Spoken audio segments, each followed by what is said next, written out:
יש לנו כרגע מלא משאיות שמגיעות.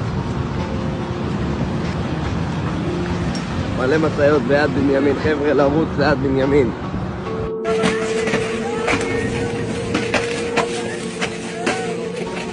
הגענו לפה לחסימה, צומת נחושה, לצערנו משאיות עברו, לא הצלחנו למנוע אותם, אבל כל אחד שהגיע לפה הוא גיבור, ואנחנו ביחד מנצחים את האויב, ויש מחר עוד חסימות ועוד חסימות.